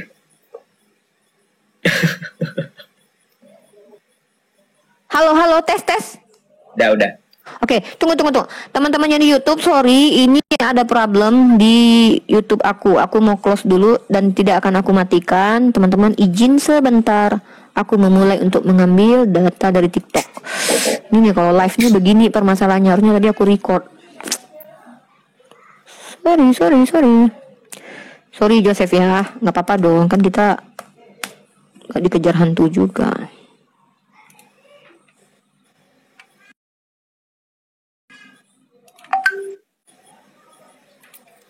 Loh, kok gini sih? Tes teman-teman. Oke, good. Oke teman-teman yang di YouTube, mohon maaf, minta maaf sama sekali, bukan bermaksud ini teman. Padahal aku udah 100 Mbps loh teman-teman, tapi masih aja ada problem di YouTube ini. Padahal aku udah naik loh ininya apa. Teman-teman di YouTube masih oke? Masih oke teman-teman? Oke, thank you so much. Oke, masih oke. Oke, sampai di mana tadi Joseph sekarang ya? Nggak enak banget ngatur YouTube kalau lagi live. Suara aku udah kedengeran kan Uni? Kalau suara aku aman? Udah kedengeran. Ntar Uni coba cross check dulu lagi. Sekali lagi mastiin bahwa YouTube aman dan baik-baik saja. Oke, sip. Oke, kita mulai. 1, 2, 3 match. Tunggu pena. Ini nggak bisa dipencet ya? Oh, ini nggak bisa. Bisa. Oke, baik, kita lanjutkan ya Uni. Ada beberapa poin yang Uni itu tanyakan. sebenarnya kalau dikatakan Paulus tidak mengajarkan Trinitas, Paulus itu sebenarnya mengajarkan Trinitas. Dari yang Uni baca itu tadi justru Paulus menekankan ketertinggalan Allah. Kenapa? Di sini dikatakan, makanya saya tadi dari awal itu ketika menjelaskan itu harusnya Uni fokus kepada saya, bukan hal yang lain, tapi nggak apa-apa. Di dalam 1 Korintus 8 itu Paulus justru menjawab ya pertentangan ketika dia ada penyembahan berhala, pagan-pagan Romawi. Ya, dia menyatakan begini dari 1 Korintus 5. Sebab sungguh pun ada apa yang disebut ilah baik di sorga maupun di bumi, dan memang benar ada banyak ilah dan banyak Tuhan. Yang demikian. Nah, di ayat ke-6 dikatakan bagi kita hanya ada satu Allah, yaitu Bapa yang dari Dia berasal segala sesuatu, yang untuk Dia kita hidup, dan satu Tuhan saja, yaitu Yesus Kristus, yang karena Dia segala sesuatu yang telah dijadikan dan yang karena Dia kita hidup. Ini Paulus membedakan Allah Bapa dengan Yesus loh. Harus ya kalau Paulus bukan mengajarkan Tritunggal, harusnya nggak seperti itu. Dan ini pun adalah 1 Korintus 8 ayat 6 adalah dalil bagi kami untuk menyatakan pengakuan iman rasuli seperti yang termaktub ya di dalam yang mau saya tampilkan di layar ini. Ya, ini adalah pengakuan iman rasuli dalam bahasa Arab yang dikatakan minu billahin wahid abindal bitul kulli khaliqis sama'i wal ard kulli ma yura wa ma la yura wa birrabbin wahidin Yesus al-Masih. Sampai situ aja dulu ya. Ini adalah ayat penting. Kenapa? Di pengakuan iman Rasul ini dikatakan, aku percaya akan satu Allah, Bapa yang Maha Kuasa, pencipta langit dan bumi, dan akan sesuatu yang kelihatan dan tak kelihatan, dan akan satu Tuhan, Putra Allah yang tunggal, Yesus Kristus. Nah ini adalah basic yang diambil dari 1 Korintus 8 ayat 6 dan juga dalam Kolose 1 ayat 15 dan 16. Ketika Rasul Paulus menyatakan bahwa Allah menciptakan segala sesuatu yang kelihatan dan tak kelihatan. Kita tampilkan lagi di layar ayatnya. Ini adalah surat Rasul Paulus kepada jemaat di Kolose. Nih, dikatakan bahwa telah diciptakan segala sesuatu yang ada di sorga dan di bumi, yang kelihatan dan yang tidak kelihatan. Nah, ini maksud dari pengakuan iman rasuli. Jadi selain mengenai Allah Tritunggal, Bapa dan Yesus Kristus, Rasul Paulus juga menegaskan kita percaya akan sesuatu yang kelihatan dan tak kelihatan. Kemudian yang kedua, tadi sudah terjawab ya, berarti ya Yesus mengajarkan Tritunggal itu tidak dipermasalahkan lagi. Kita akan ke permasalahan mengenai uni. Saya pertanyakan konsistensinya Uni dalam berdiskusi. Tadi Uni sempat di awal bilang bahwa Uni akan membawa data primer. Yang saya pertanyakan itu kan Rasulullah itu membawa tauhid apa, itu belum dijawab sampai sekarang.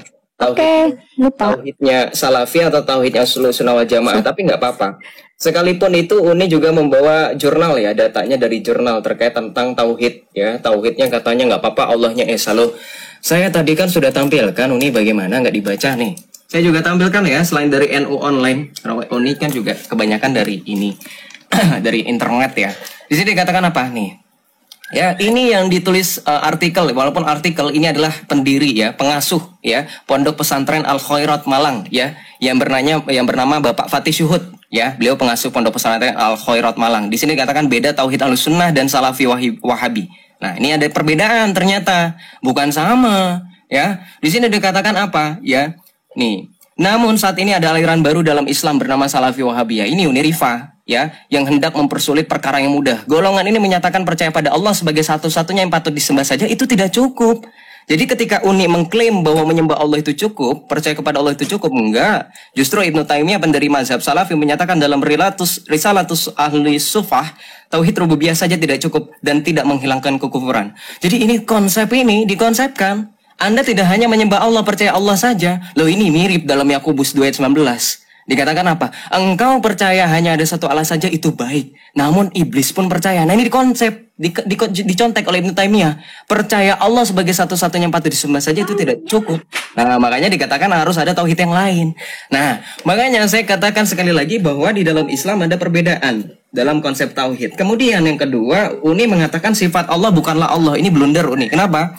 Kalau sifat Allah bukanlah Allah, saya tegaskan pada teman-teman, kita bermain logika. Konsekuensi logisnya, kalau sifat Allah bukanlah Allah, maka Allah yang mempunyai sifat wujud, qidam, baqa, Allah ada, Allah Maha Kuasa dan seterusnya, maka itu bukanlah Allah. Ketika dikatakan Allah punya sifat Maha Kuasa, maka itu bukanlah Allah. Karena Uni menyatakan sifat Allah bukanlah Allah. Sekali lagi saya tegaskan, sifat Allah bukanlah Allah, itu ada konsekuensi logis bahwa apa yang disifati itu bukanlah Allah.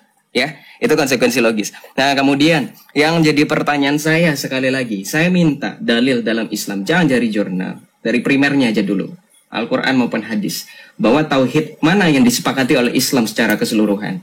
Karena saya lihat di dalam ulama-ulama Ahlussunnah wal Jamaah dan Salafi ini banyak komparasi atau perbandingan, ya, menang-menangan mana konsep tauhid yang benar. Ya, silakan. Udah. Bentar. Ya, Rena nanya udah selesai atau belum? Aku udah. Bentar. Keringetan, kira. Nih ya, nih tauhid ajaran baginda Rasulullah. Oke, saya ke sumber primer kita.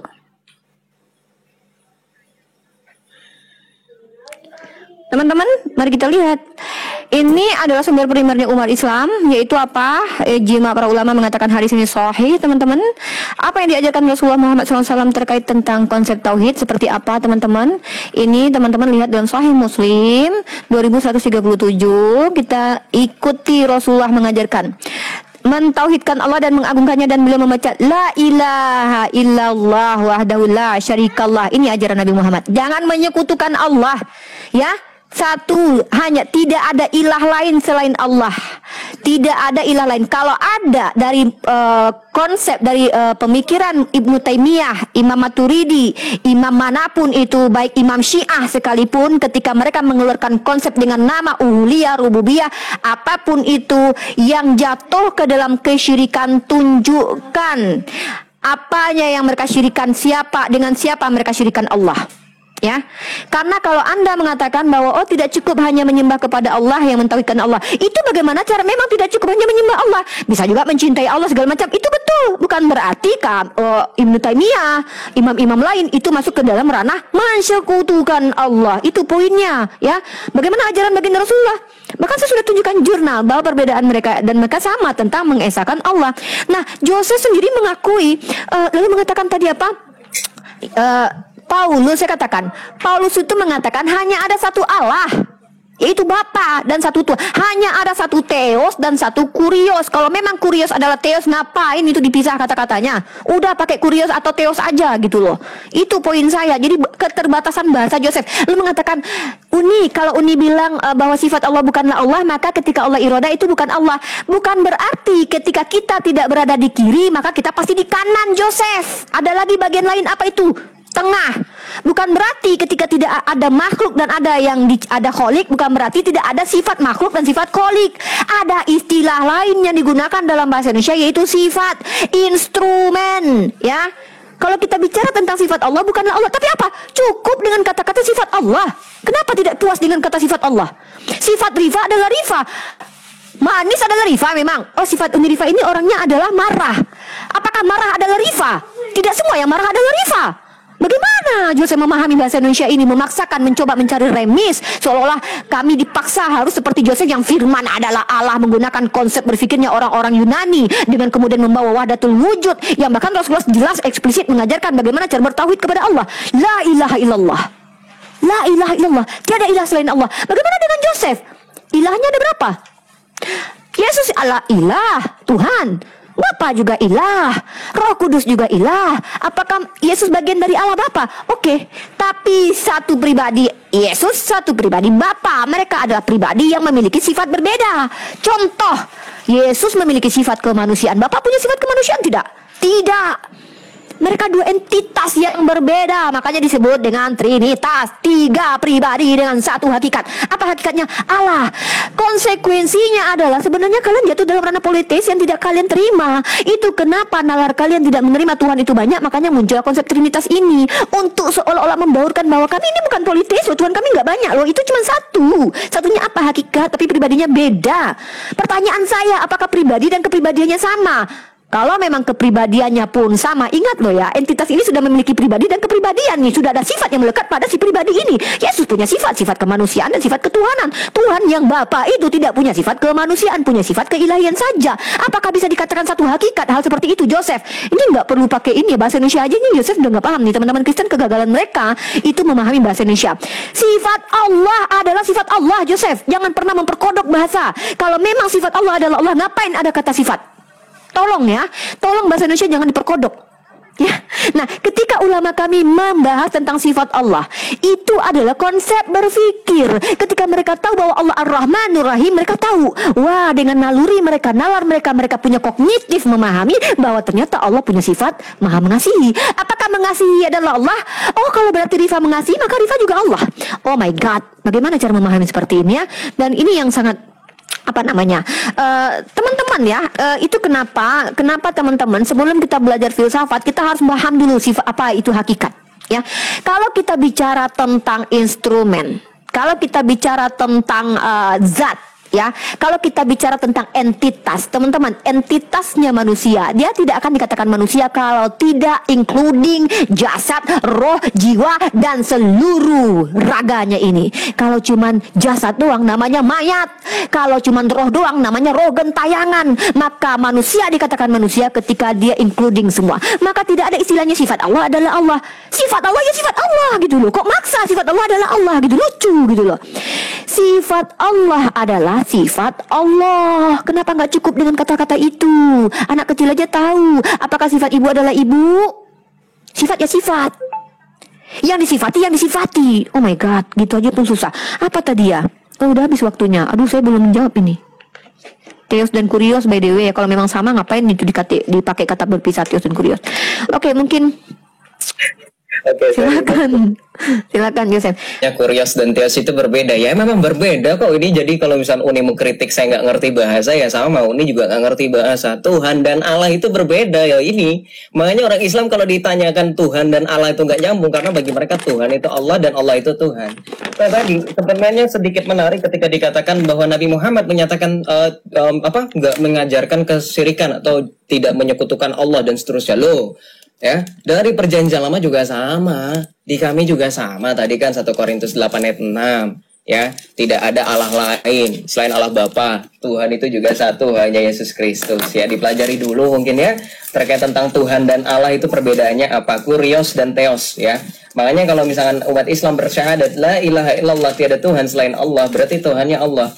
Berarti mau nggak mau sharing dengan orang kafir Quraisy, Tuhannya sama Allah. Ya, kemudian kita lihat di dalam perjanjian lama yang tadi saya katakan bahwa kalau Muhammad hanya menyebutkan tauhidnya Nabi Muhammad ini, wah apa kerennya dengan Yesaya. Sayangnya Yesaya bukan nabi besar sih. Nih, Yesaya nabi besar dalam kekristenan dan Yahudi, tapi masalahnya ini 700 tahun sebelum kedatangan Yesus, ya. Sebelum kedatangan firman Allah yang menjadi manusia, sebelum kemanusiaan Yesus itu ada, dia sudah mengatakan Yesaya 44 ayat 6. Nih, dikatakan gini, beginilah firman Tuhan, Raja dan penebus Israel, Tuhan semesta alam, akulah yang terdahulu dan akulah yang terkemudian.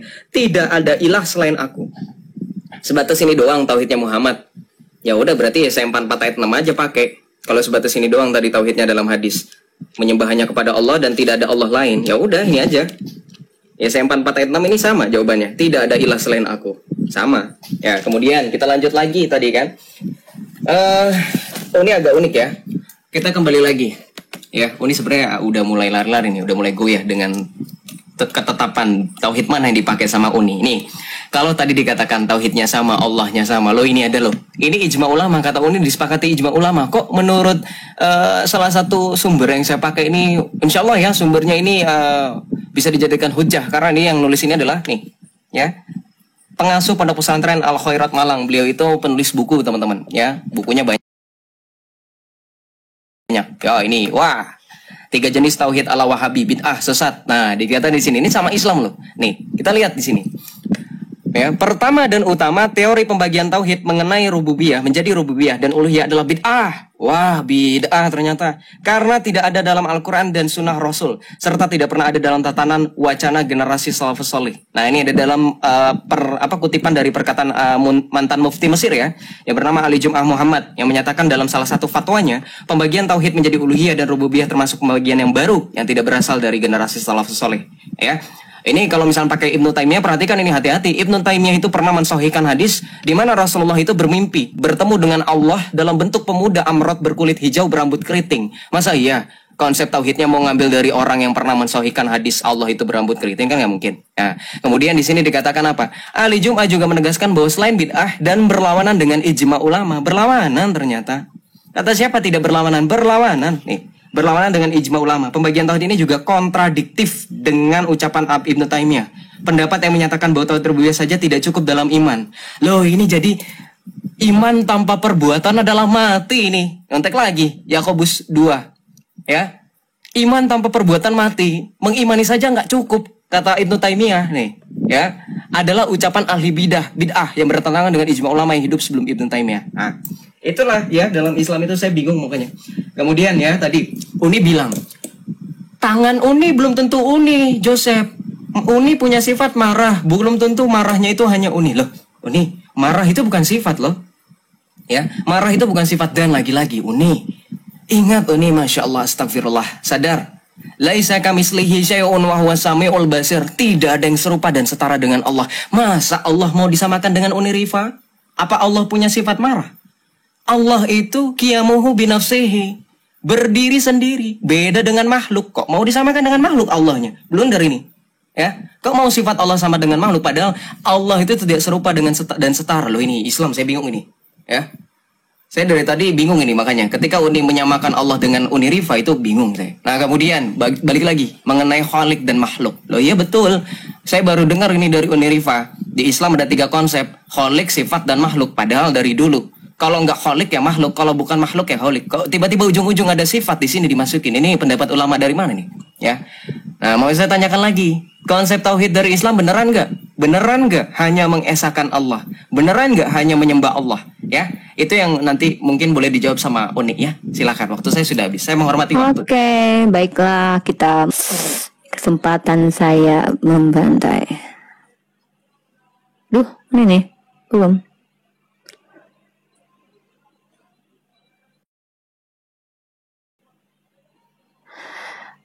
Oke, teman-teman ya, sorry saya nggak suka framing orang ya, walaupun saya ngaku-ngaku nanti saya kejam dalam narasi, tapi ini saya nggak suka nge-framing ya.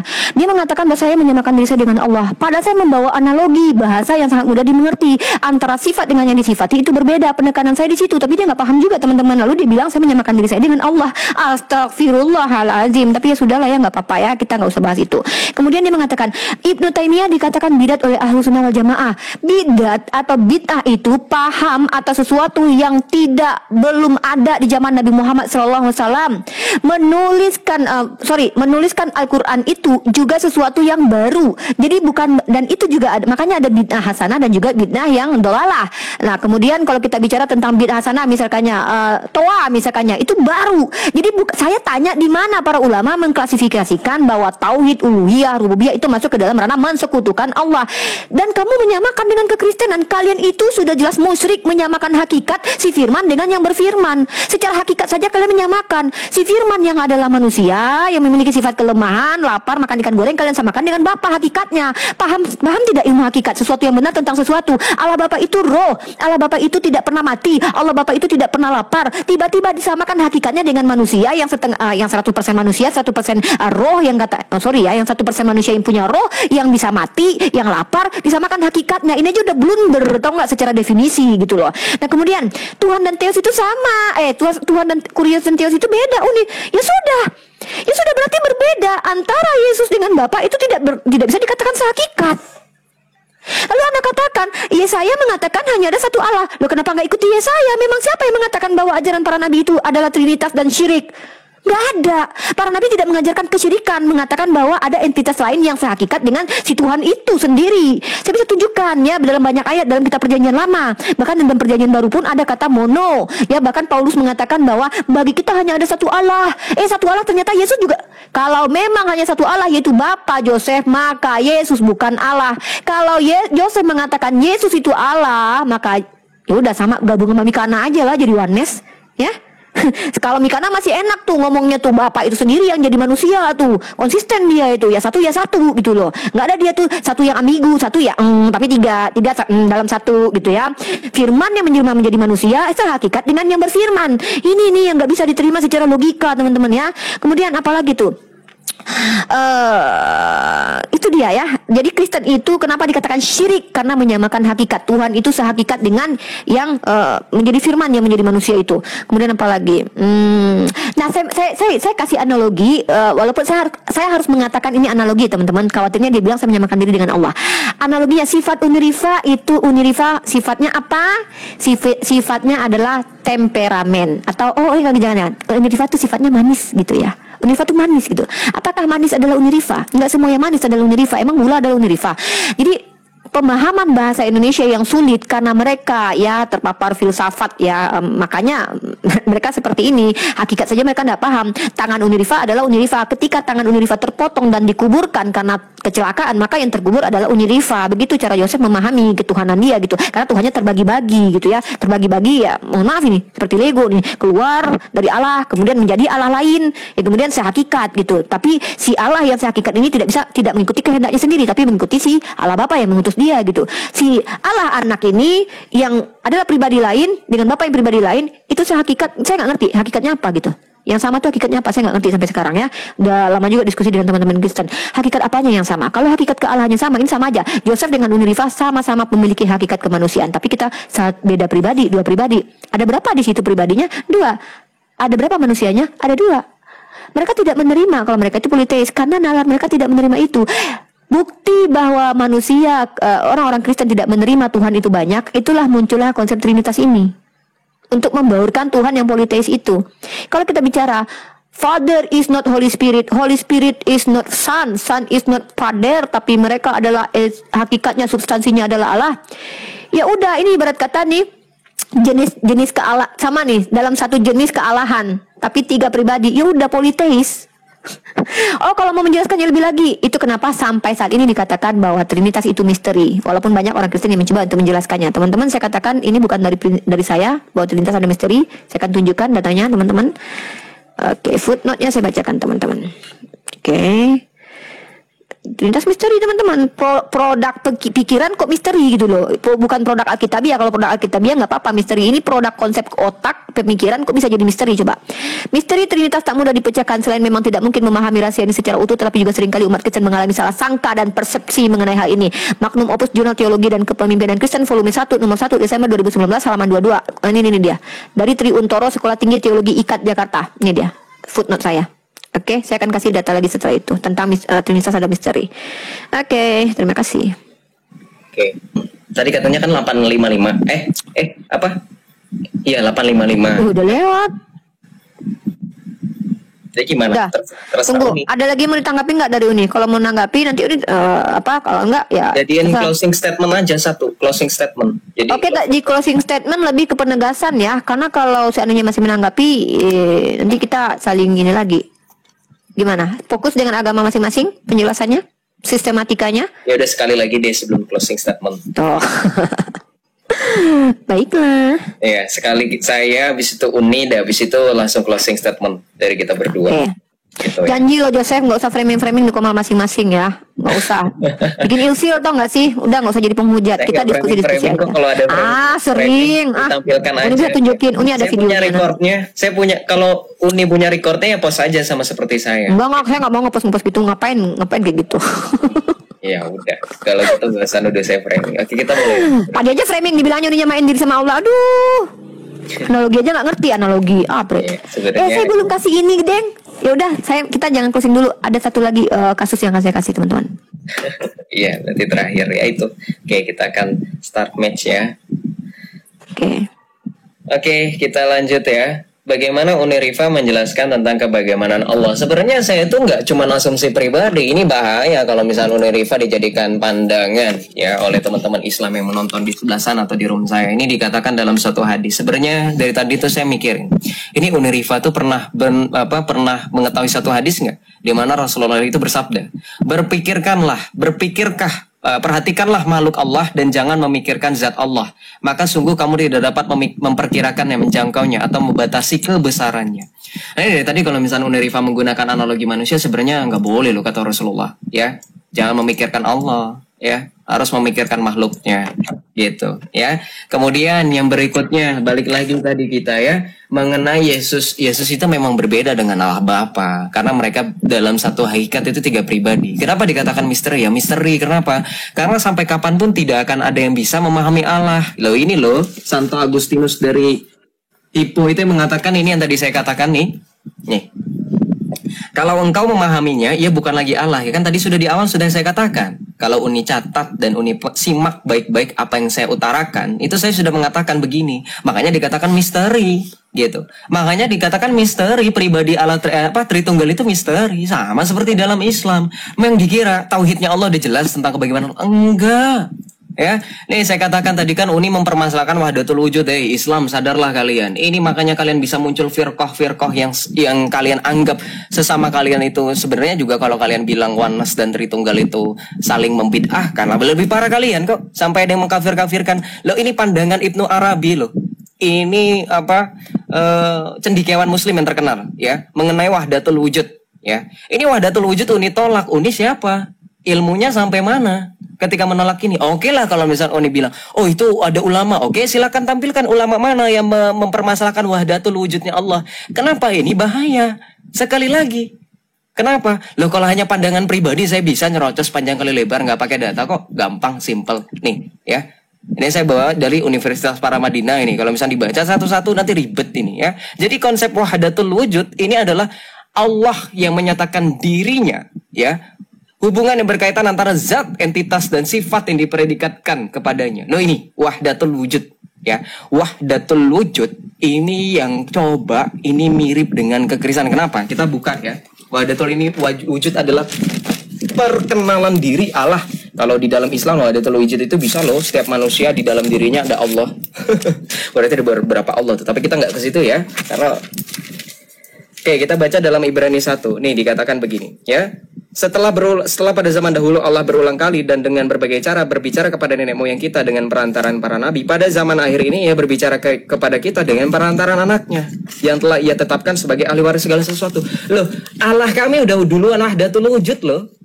Ya. Loh jadi perhatikan tadi sebenarnya Uni juga sempat mempermasalahkan. Kalian itu terlalu banyak filsafat loh. Sekelas Imam Maturidi saja juga sama kok ada filsafatnya.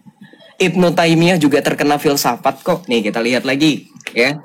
Saya pakai data lagi.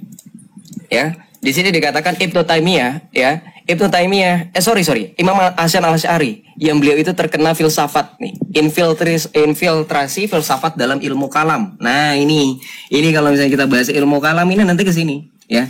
Kalau Ibnu Taimiyah itu anti dengan ilmu kalam, makanya dikatakan bahwa tauhidnya orang Ahlussunnah wal Jamaah itu terkena filsafat ilmu kalam, infiltrasi gitu. Makanya sempat ada konsep tasawuf yang lahir juga dari kalangan Ahlussunnah wal Jamaah. Dan konsep tasawuf itu yang memperkenalkan yang pernah kita bahas ini 2 bulan yang lalu.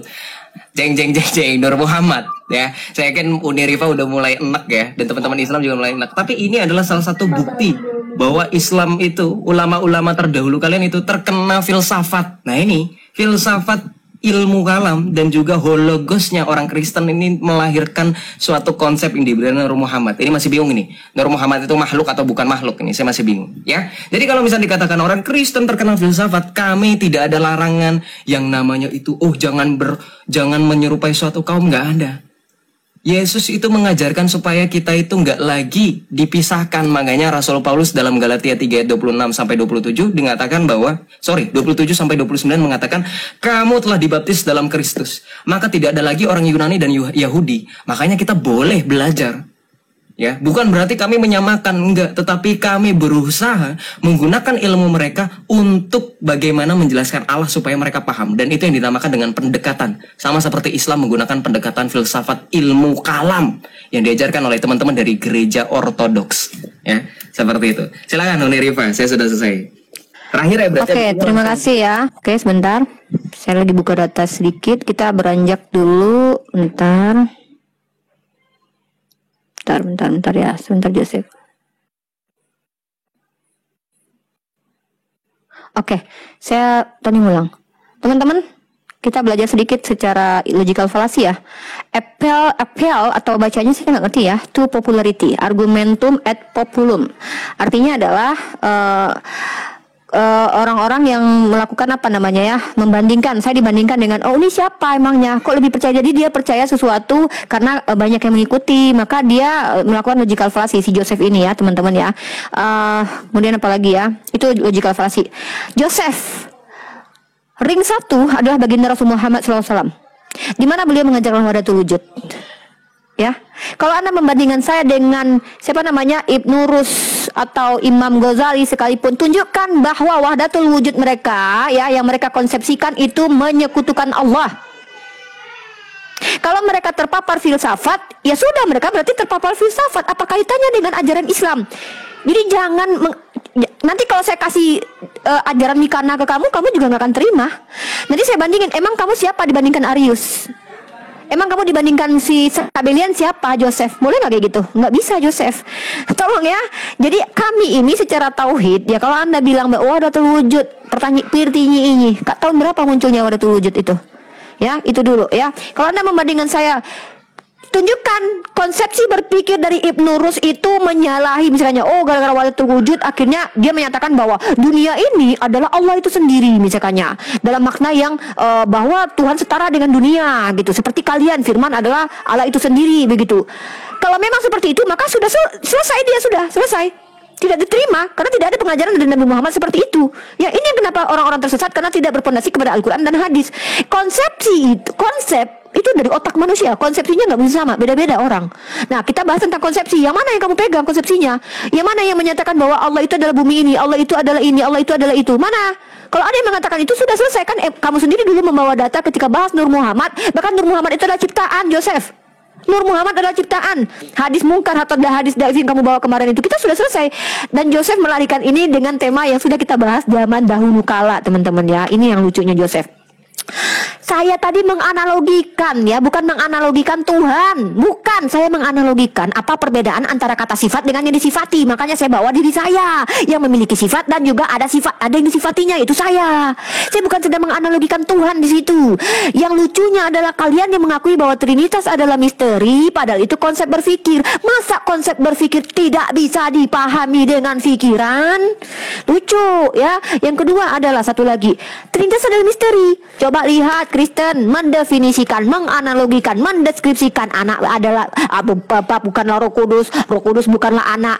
Itu apa? Ini yang disebut dengan argumen kalian itu. Dan kamu dari tadi membawa bahwa iya, kalau di Yesaya, di perjanjian lama, Tuhan yang seperti itu, apa bedanya lah? Memang itu pertanyaan kami. Kenapa di kitab kalian itu Tuhan itu cuma satu, kok kalian 3 dalam 1, 1 dalam 3? Dari mana gitu loh? Mungkin gara-gara ini kalian seperti itu ya. Gara-gara 1 Yohanes pasal 5 ayat 7 yang ternyata adalah ayat dari bidat yang ditulis, yang diambil oleh seorang ayat yang tidak pernah ada dalam kitab kalian di dalam tekstual aslinya. Menurut William Barclay ya, di dalam buku ini, mungkin gara-gara ini kalian rancu, gara-gara ayat yang adalah ayat tambahan yang dimasukkan ke dalam kitab suci kalian kemudian oleh seorang bidat bernama Priscillian. Ini gara-gara kitab suci kalian tuh ya. Nih, mana nih ayat ini? Nih. Nah, nih di halaman ke-185 teman-teman baca. Di sini dikatakan bahwa ayat 1 Yohanes pasal ke-5 ayat 7 ini adalah tidak pernah ada dalam Vulgata. Kamu pakai Vulgata kan, orang Katolik kan?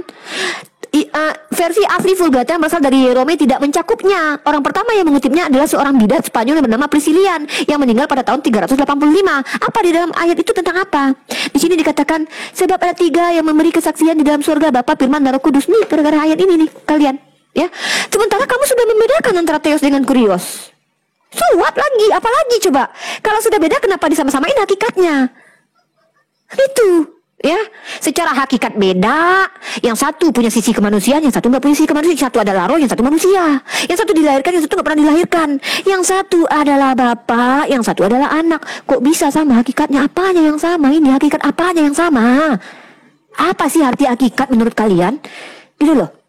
Ya, jadi ketika Anda mengatakan bahwa si itu salah, si itu, ya kita bicara tentang bidat-bidat, oke lah kita bahas, mau bahas tentang bidat, mau bahas tentang Gnostis, mau bahas tentang Basilides, mau bahas itu, mau nerima itu. Nanti bilang saya nggak terima Mikana, Mikana mengatakan Bapak, Mikana punya data loh.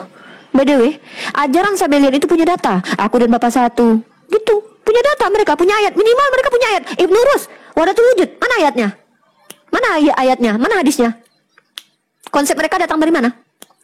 Kalau Mikana dengan kewanesannya ada datanya. Apa itu? Aku dan Bapak satu. Oke? Begitu. Oke, kita closing statement. Silakan, Joseph, closing statement. Oke. Ya, saya pertama-tama mau mengucapkan terima kasih ya buat Uniriva karena sudah mau bersedia untuk berdiskusi panjang kali lebar dan menyediakan waktu luangnya untuk membuktikan ajaran tauhid. Kemudian terima kasih juga buat teman-teman yang menonton. Oke, dalam closing statement kali ini bisa teman-teman nilai sendiri. Saya kembalikan kepada penilaian secara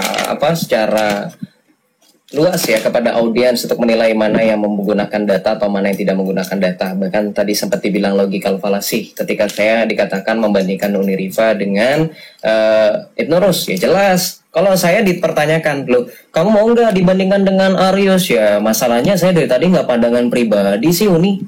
Kalau saya mengatakan segala sesuatu itu pandangan dari gereja.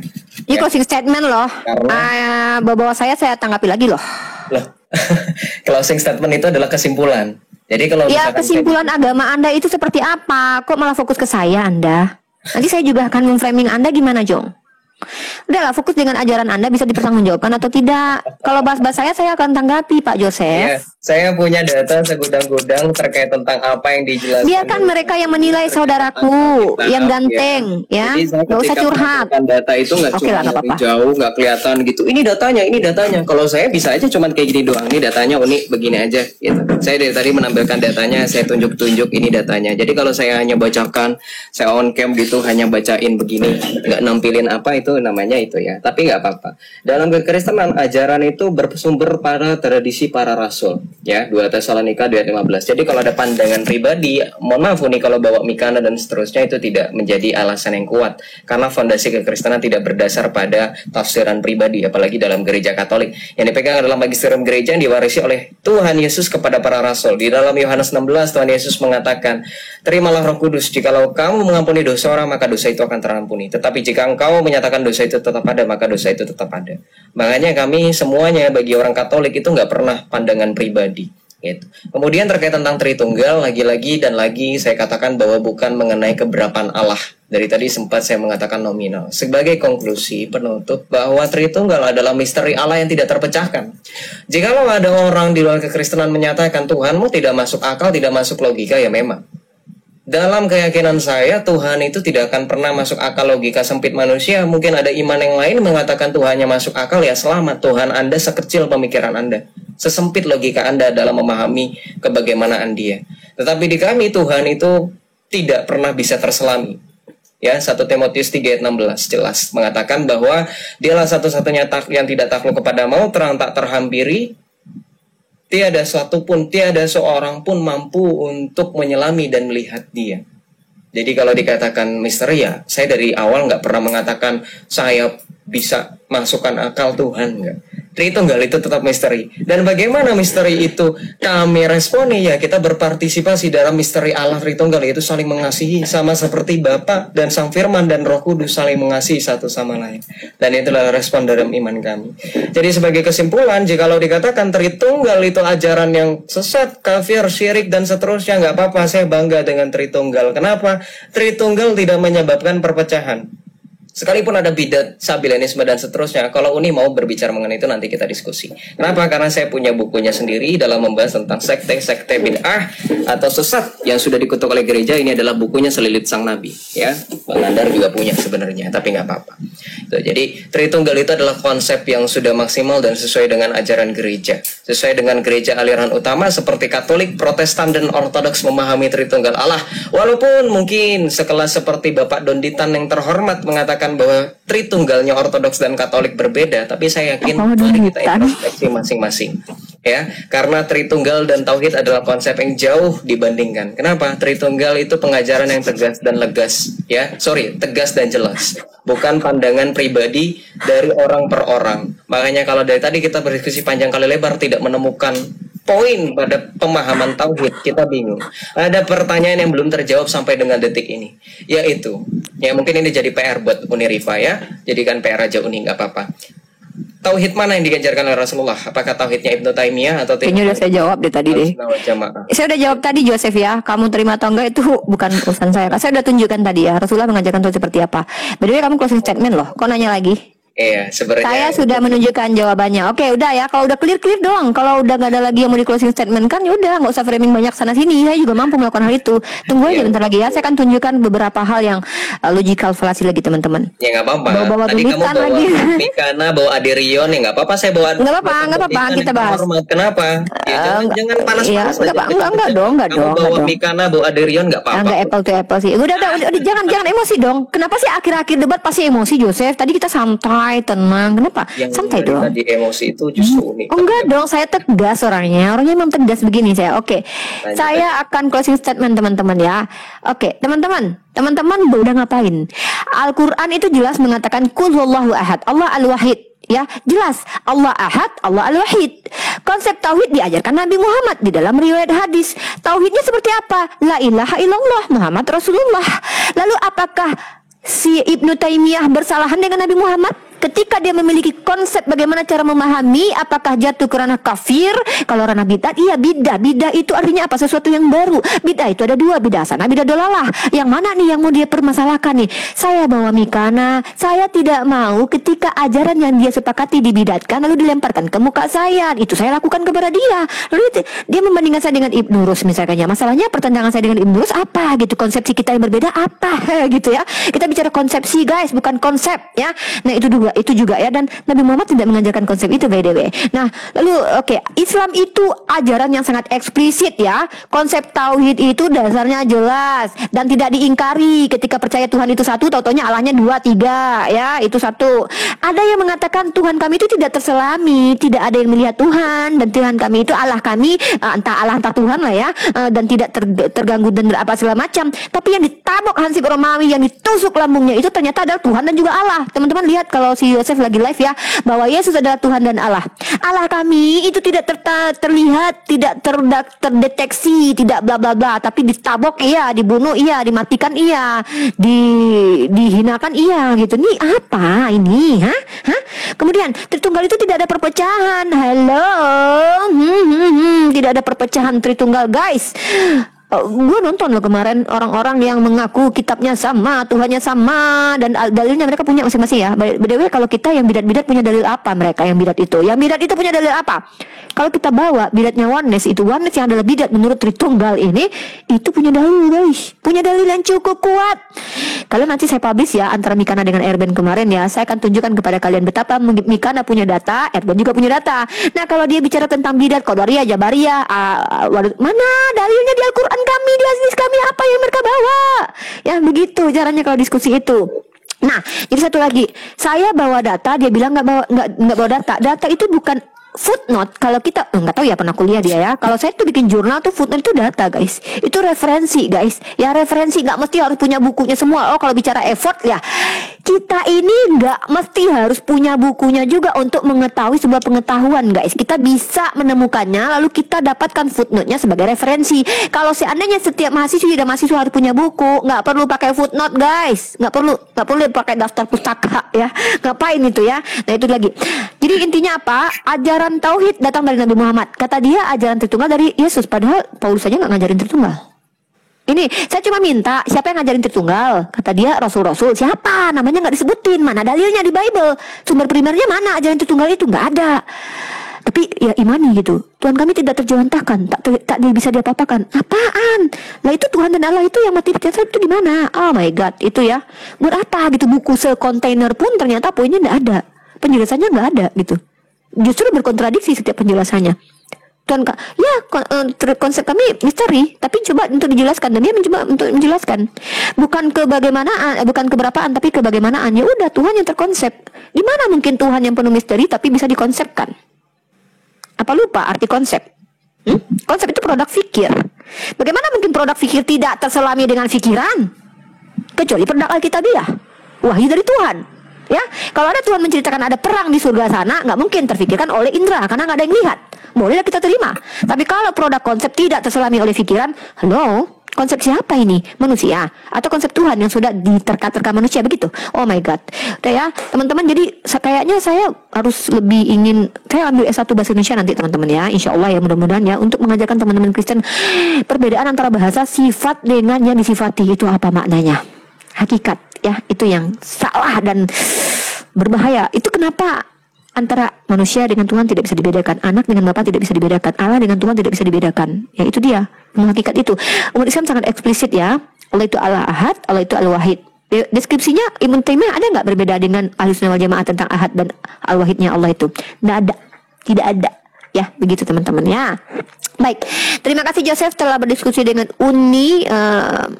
Kurang-kurangnya logical fallacy dalam ranah diskusi ya, tidak perlu melakukan hal itu, dan pelajari juga logical fallacy biar lebih paham dalam ranah dialektika. Itu saja sih, sehat selalu, semoga tidak bosan. Bagaimana kita dengan transmisi kitab suci, tapi jangan bawa wahdatul wujud ya ketika ada transmisi kitab suci. Takutnya setiap tema yang kita bahas bawa-bawa wahdatul wujud, ya udah kita bahas yang adalah ciptaan Tuhan gitu. Gimana Joseph?